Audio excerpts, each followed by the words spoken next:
नमस्ते विद्यार्थी मित्र। आज हम कक्षा 4 विषय हिंदी पाठ 16 डाकिया यानी टपाली जिसे हम गुजराती में कहते हैं। तो बच्चों, डाकिया जो है वह आज हम जिसे डाकिया किसे कहते हैं, मोबाइल को, कि हमारी कोई भी खबर हो तो हमें तुरंत ही वह लाकर देता है। इसी तरह पहले के ज़माने में, इसका मतलब यह नहीं है कि आज डाकिये का महत्व कम हो गया है, लेकिन मोबाइल के आने से डाकिया जो है उसका महत्व आज पहले से थोड़ा कम होता जा रहा है, लेकिन फिर भी डाकिया अपनी जगह महत्व रखता है। तो आज हम देखते हैं पाठ डाकिया। तो हमारी जो पुस्तक है उस पुस्तक में आपको एक चित्र दिया गया है। तो वह चित्र किसका है, तो डाकिये का है। तो कि यह चित्र एक डाकिये का है। डाकिये का नाम रामदयाल है। यह डाकघर में डाकघर यानी कि पोस्ट ऑफिस जिसे कहते हैं, तो डाकिया पोस्ट ऑफिस में काम करता है। इसके कंधे पर पीले रंग का थैला है। कौन से रंग का थैला है उसके कंधे पर? पीले रंग का है। थैले में पत्र, पत्रिकाएं और पार्सल। अब उसके थैले में कौन कौन सी चीज़ें भरी हुई है, तो उसमें पत्र जो है, जो हम एक जगह से दूसरी जगह अपने संबंधियों को जो पत्र भेजते हैं वह पत्र है। उसके बाद पत्रिका है जिसे हम मैगज़ीन कहते हैं, और पार्सल अथवा चीज़ें भी हम भेजते हैं, जैसे राखी है, अथवा तो कोई खाने की तो चीज़ें नहीं, लेकिन कोई ज़रूरी ऐसे कागजात है जो हम पार्सल द्वारा भेजते हैं। तो यह सारी चीज़ें जो है वो पोस्टमैन जो है वो लेकर जाता है, जिसे हम डाकिया कहते हैं। यह घर घर जाकर डाक बांटता है। डाक यानी कि पत्र हम जिसे कहते हैं। तो डाकिया घर घर जाकर डाक बांटता है। लोग डाकिये की राह देखते हैं। अब उस ज़माने में ऐसा होता था कि जैसे हमारे कोई प्रिय व्यक्ति की कोई अगर चिट्ठी आनी हो तो हम डाकिये की इतनी बेसब्री से राह देखते थे कि जैसे डाकिया आने का वक्त होता है तो हम उसकी राहों में टिकटिकी लगाए बैठ जाते थे।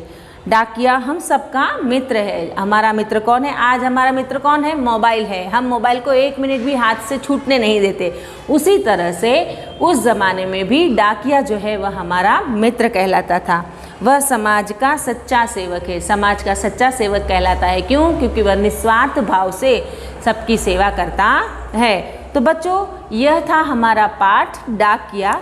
अब हम देखते हैं इसके शब्दार्थ और स्वाध्याय, जो आपको आपकी हिंदी की नोटबुक में लिखना है और परीक्षा के लिए उसे मुखपाठ करना है। तो देखिए, उसके शब्दार्थ हैं डाकिया। तो डाकिया यानी हम उसे गुजराती में क्या कहेंगे? टपाली। दूसरा है डाकघर यानी कि पोस्ट ऑफिस।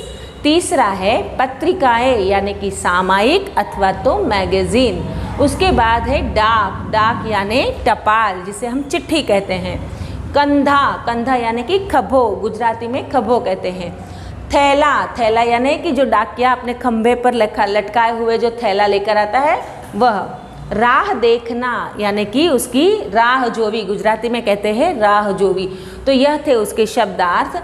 अब प्रश्न पहला, स्वाध्याय में प्रश्न पहला हम देखते हैं कि नीचे दिए गए शब्दों के गुजराती शब्द लिखिए। अब यहाँ हमें कुछ शब्द हिंदी में दिए गए हैं जिसका हमें गुजराती लिखना है।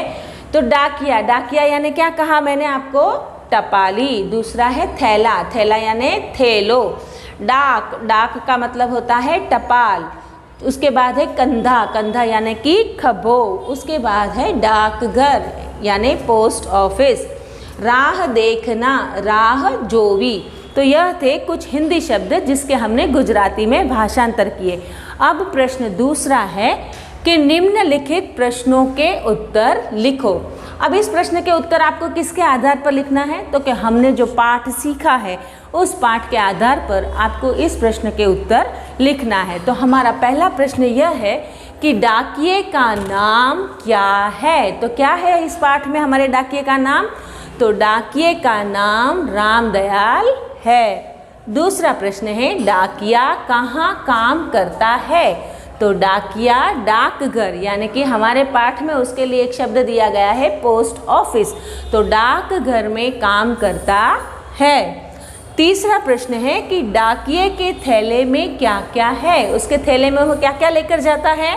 तो डाकिये के थैले में पत्र, पत्रिकाएं और पार्सल है। चौथा है डाकिया क्या काम करता है। तो डाकिया क्या काम करता है? तो डाकिया घर घर जाकर डाक बांटता है। तो बच्चों, यहाँ हम इस पाठ का स्वाध्याय भी पूर्ण करते हैं, जिसे आप अपनी हिंदी की नोटबुक में लिखना है और उसे मुखपाठ कर कर परीक्षा के लिए तैयार करना है। अस्तु।